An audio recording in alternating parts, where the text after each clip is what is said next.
اپنے پوروجوں نے، ہمارے اپنے آباء و اجداد نے کس لیے وقت دی تھی کہ ہماری قوم، ہماری ملت اور ہمارے غریب اور پسماندہ اور غریب مسلمان بھائیوں کی فلاح اور بہبود کے لیے، ان کی بھلائی کے لیے، ان کی ترقی کے لیے اور ان کی تعلیمی اور اقتصادی معاشی امور اور اقبال کے لیے استعمال کیا جائے۔ لیکن اسی قوم کے بڑے بڑے قوم کے ٹھیکیداروں نے اللہ تعالیٰ کی اس جائیداد کا، جو اللہ کی ملکیت ہے، اللہ رب العالمین کی اس جائیداد کا ایسا ناجائز اور غلط استعمال کیا ہے جس کے نتیجے میں اللہ تعالیٰ آج یہ سزائیں دے رہا ہے۔ اس بات کو تسلیم کرنا چاہیے۔ آپ بتاؤ کتنے لوگ ہیں جو اس قانون اور بل پہ چرچا ہونے سے پہلے مسلمانوں کے وقت کے بارے میں کوئی شدھ بد اور شعور رکھتے ہو، کوئی جانکاری رکھتے ہو، کسی کے پاس کوئی علم ہو کہ مسلمانوں کے پاس اتنی بڑی جائیداد ہے، اتنی بڑی پراپرٹیاں ہیں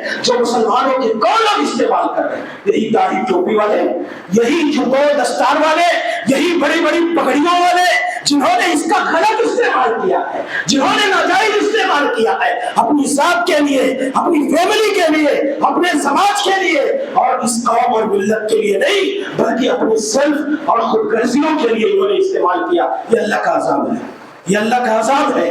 اس بات کو بھی تجزیہ کرنے کی ضرورت ہے کہ اللہ تعالیٰ کہتا ہے کہ جب کوئی قوم، آج اللہ تعالیٰ چھیڑ رہا ہے، اللہ نے دیا، تم سینکڑوں سال اللہ کے اس دیے ہوئے مال کا صحیح استعمال کرو، کیا نہیں کیا؟ کام کیا قوم کے لیے نہیں کیا، تو اللہ تعالیٰ کہتا ہے کہ یہ میرا اصول ہے کہ جب میری نعمتوں کی ناقدری کرو گے تو اللہ تعالیٰ اس کی سزا کے طور پر تمہیں اس نعمت سے محروم کر دے گا۔ قرآن کریم میں اللہ تعالیٰ نے ذکر کیا وَضَرَبَ اللَّهُ مَثَلًا قَرْيَةً كَانَتْ آمِنَةً مُطْمَئِنَّةً يَأْتِيهَا رِزْقُهَا رَغَدًا مِنْ كُلِّ مَكَانٍ فَكَفَرَتْ بِأَنْعُمِ اللَّهِ فَأَذَاقَهَا اللَّهُ لِبَاسَ الْجُوعِ وَالْخَوْفِ بِمَا كَانُوا يَصْنَعُونَ۔ اللہ تعالیٰ نے کہا ایک بستی تھی، ایک بستی کے لوگ بڑے امن کے، کانت آمنہ، غور کیجئے، امن بہت بڑی دولت ہے۔ رسول اکرم صلی اللہ علیہ وسلم نے کہا من کانت عنده قوت یومی ومعافا فی جسدی او آمنا فی سربی فکأنما حیزت له الدنیا۔ ایک آدمی اپنی سوسائٹی اور محلے میں امن و امان کے ساتھ رہ رہا ہو، ایک دن کی روزی کا انتظام اس کے پاس ہو، اور اللہ تعالیٰ نے اسے صحت سے نواز رکھا ہو، تو اللہ کے رسول صلی اللہ علیہ وسلم نے کہا گویا اللہ تعالیٰ نے پوری دنیا اسے سمیٹ کر کے دے دیا۔ اس نے کیا ذکر کیا؟ کہا کہ آمنن فی سربی، اپنے اطراف و جوانی و سوسائٹی اور محلے میں اس کے امن اور شانتی کا ماحول ہو، بہت بڑی نعمت ہے۔ فلسطینیوں سے پوچھیں ہندوستان کے مسلمان، ہم کو اندازہ نہیں ہوگا، لیکن فلسطین اور کشمیر میں رہنے والے جہاں بلاسٹ ہوتے ہیں ان لوگوں سے ہم پوچھیں کہ امن اور شانتی کتنی بڑی نعمت ہے، تو اللہ تعالیٰ نے کہا ایک بستی تھی کانت آمنہ، امن کے ساتھ رہتے تھے، مطمئنہ اطمینان کے ساتھ رہتے تھے، یاتیہا رزقہا رغدا من کل مکان۔ اللہ تعالیٰ نے ایسی نعمتیں دی تھی کہ دنیا کے کونے کونے سے چل کر کے اس بستی کے لوگوں کے پاس کھانے کی چیزیں آیا کرتی تھی۔ کتنی بڑی نعمت تھی، امن تھا، اطمینان تھا، رزق اور روزی کی ساری شکلیں انہیں ملا کرتی تھی۔ پھر اللہ تعالیٰ نے کیا کہا فَكَفَرَتْ بِأَنْعُمِ اللَّهِ، اس قوم نے امن کی نعمت کا غلط استعمال کیا، ناقدری کی اللہ کی نعمتوں کی اللہ نے استعمال کیا۔ فَكَفَرَتْ بِأَنْعُمِ اللَّهِ، انہوں نے اللہ کی نعمتوں کا غلط استعمال کیا، ناقدری کی۔ فَأَذَاقَهَا اللَّهُ لِبَاسَ الْجُوعِ، کھاتے تھے مگن ہو کر کے، موج مستی کے ساتھ دنیا کے انواع و اقسام کی چیزیں کھاتے تھے۔ اللہ تعالیٰ نے کہا کہ کھاتے تھے، ہم نے بھوکمری کا لباس ڈال دیا۔ کیا کیا؟ لباس الجوع، بھوک کا لباس ان کے اوپر ڈال دیا۔ والخوف، امن کا ماحول تھا، شانتی کا ماحول تھا، ہم نے ان کے اوپر خوف کا سایہ مڈلا دیا اور یہ خوف کے سائے پر جینے میں مجبور ہو گئے۔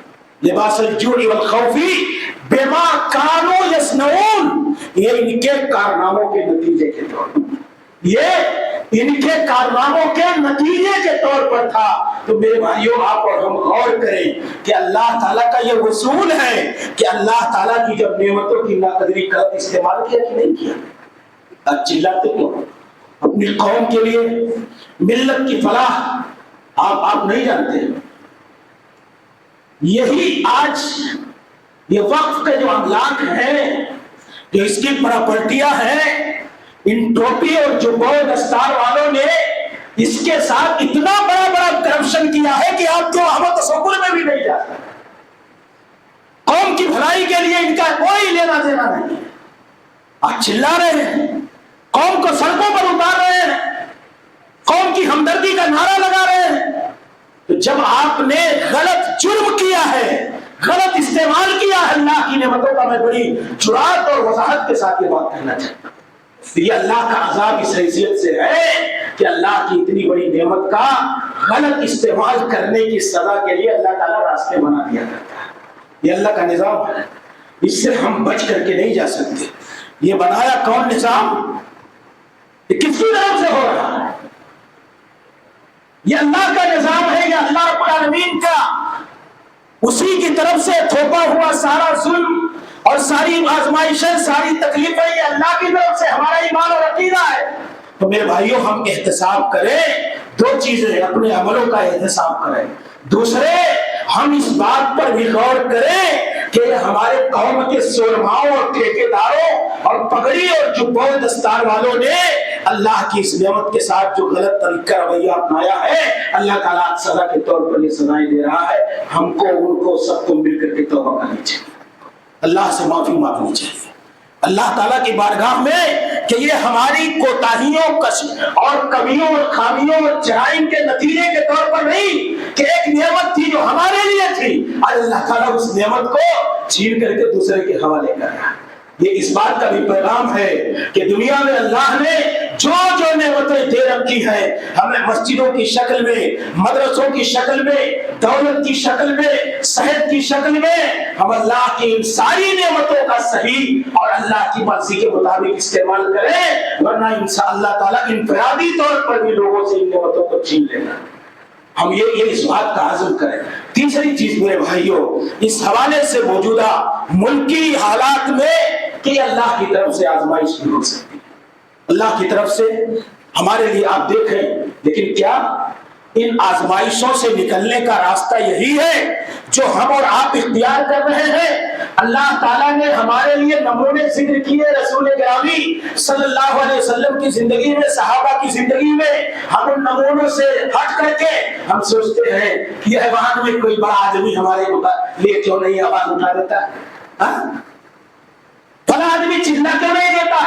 ہم سوچتے ہیں سڑکوں پر آ جائے۔ ہمارے پاس اللہ تعالیٰ نے روحانی اور ایمانی اور دینی ان مشکلات کا علاج اور حل رکھا ہوا ہے۔ ہم ان راستوں کو چھوڑ کر کے تیسرے راستے پر جائیں۔ اللہ تعالیٰ نے کہا کہ ایمان والوں، ابھی دیکھو اللہ تعالیٰ نے کیا کہا، ان تصبروا وتتقوا لا یضرکم کیدہم شیئا۔ کہا تمہیں جب کوئی پریشانی ہوتی ہے تو ان اسلام دشمنوں کو بڑی خوشی پہنچتی ہے، جب تمہیں کوئی خوشی لاحق ہوتی ہے تو یہ بڑے بے چین اور پریشان ہو جایا کرتے ہیں، لیکن سنو اللہ تعالیٰ نے کہا ان تصبروا وتتقوا، اگر تم صبر کا راستہ اختیار کرو، صبر کے راستے پر چلو، اللہ کے دین کے راستے پر ساری آزمائشوں کے ساتھ ڈٹے اور جمے رہو، وتتقوا، اور اللہ کا تقوی، اللہ کے دین کی پابندی اور اللہ کی شریعت اور احکام و عوامر کی پابندی کے ساتھ زندگی گزارو، لا یضرکم کیدہم شیئا، ان دشمنوں کی سازشیں تمہارا کوئی کچھ نہیں بگاڑ سکتی۔ ہم آج ہمارے اللہ کے تقوی کا راستہ اپنے مسائل کے علاج کے لیے استعمال کر رہے ہیں، کیا ہے؟ آج ہمارے ہاتھ میں حقیقت میں صبر کا دامن، وہ روحانی علاج، وہ ایمانی علاج، وہ دینی علاج، وہ ان پریشانیوں سے نکلنے کے لیے قرآن و سنت کی رہنمائیاں کیا ہماری زندگیوں میں اپنے مسائل سے نکلنے کے لیے ہمارے لیے مشعل راہ بن رہی ہے؟ میرے بھائیوں ہم اور آپ سب سنجیدگی سے سارے مسلمان غور کریں۔ اللہ کیا کہہ رہا ہے کہ سارے مسائل اور ساری مشکلات کا دیکھو قرآن کریم میں رسول اکرم صلی اللہ علیہ وسلم کی زندگی میں کتنے مشکلات آئے۔ دیکھو حضرت ابراہیم خلیل اللہ، نمرود کتنا بڑا پاورفل بادشاہ، یہ تو آج یہ ان کی کوئی حیثیت نہیں کس کے مقابلے میں؟ نمرود کا. جن 4 لوگوں نے پوری معلوم دنیا پر حکمرانی کی ہے، پوری معلوم دنیا پر، ان میں سے ایک بادشاہ نمرود میں تھا. 2 مسلمان اور 2 کافر کا بخت نصر. اور اسی طریقے سے نمرود اور مسلمانوں میں ذوالقرنین اور حضرت سلیمان علیہ السلام. یہ 4 بادشاہ تھے جن کی پوری معلوم دنیا پر حکمرانی تھی. کتنا بڑا پاورفل رہا ہوگا نمرود. لیکن ابراہیم خلیل اللہ تنہا، اللہ تعالیٰ نے کہا ایک امت تھے. تنہا کیا تھے؟ پوری ایک قوم تھے، تنہا پوری ایک امت تھے حضرت ابراہیم خلیل اللہ. اور اس نمرود بادشاہ کے سامنے ڈٹے جمے ثابت قدم رہے. کس طاقت کی بنیاد پر؟ اپنے ایمان کی طاقت کی بنیاد پر، اپنے تقوی کی طاقت کی بنیاد پر، اپنے صبر کی طاقت کی بنیاد پر، اور اللہ پر بھروسے کی طاقت کی بنیاد پر. جب ابراہیم خلیل اللہ علیہ الصلوۃ والتسلیم کو نارے نمرود سلگا دی گئی، بھڑکا دی گئی، شعلہ بار بڑھتی ہوئی آگ، دہتی ہوئی آگ کے اندر ڈالا جانے لگا، تو ابراہیم خلیل اللہ کے پاس کیا پاور تھا، کیا طاقت تھی؟ یا جو دعوت دیتے تھے لے جا کر کے سارے معبودان باطلا کو قرآنیوں سے دور کیا، بڑے معبود کے گردن میں لے جا کے قرآنی لٹکا دی. کہا یہ کون ہے؟ قالوا سمعنا فتى يذكرهم يقال له ابراہیم. یہ ابراہیم نام کا ایک نوجوان ہے جس نے یہ سارا کام کیا. اب بتاؤ یہ طاقت کیوں آتی تھی، کس بنیاد پر آتی تھی؟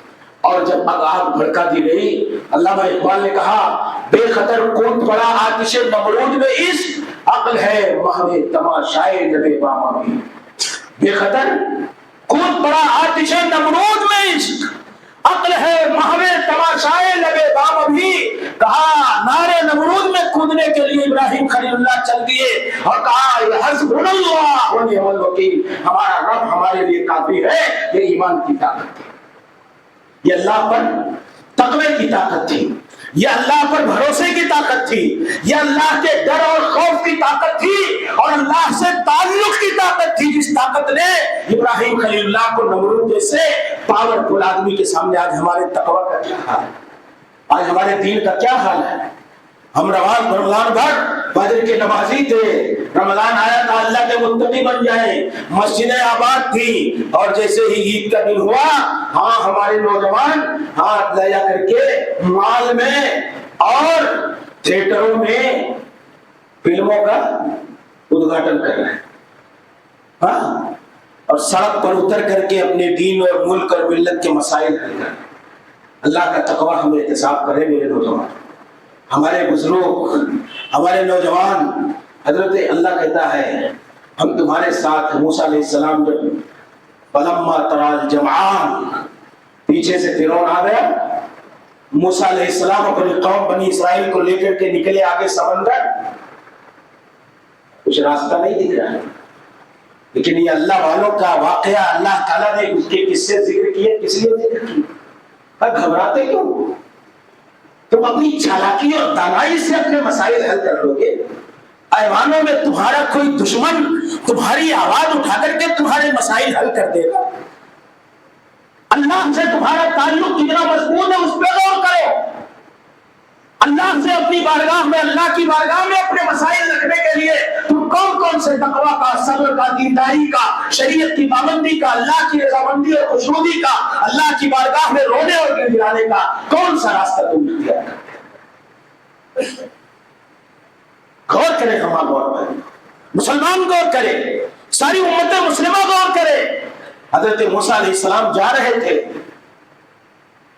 آگے سمندر ہے، پیچھے لشکر فرعون ہے، بچنے کا کوئی راستہ نہیں. گھبرا گئے ان کے ساتھی بنی اسرائیل. انہوں نے کہا انا لمدرکون، انا لمدرکون، بڑے یقین اور کانفیڈنٹ اور اعتماد کے ساتھ انہوں نے کہا جب تو ہم گئے، پکڑ لیے گئے، سمندر میں کود نہیں سکتے، جائیں گے تو ڈوب جائیں گے، پیچھے سے لشکر فرعون ہمارے اوپر حملہ آور ہو جائے گا. حضرت موسیٰ علیہ السلام نے کہا اے میری قوم کے لوگوں گھبراؤ مت، ان معی ربی سیہدین، ہمارے ساتھ ہمارا رب ہے، ہمارا پروردگار ہے، انشاءاللہ وہ ہمارے لیے راستے نکالے گا. یہ اللہ رب العالمین نے حضرت موسیٰ علیہ السلام کا قصہ ذکر کر کے مسلمانوں کو پیغام دیا کہ کتنی بڑی گھیرا بندی تمہارے لیے کیوں نہ ہو، تمہارا تعلق اللہ کی ذات سے مضبوط ہوگا۔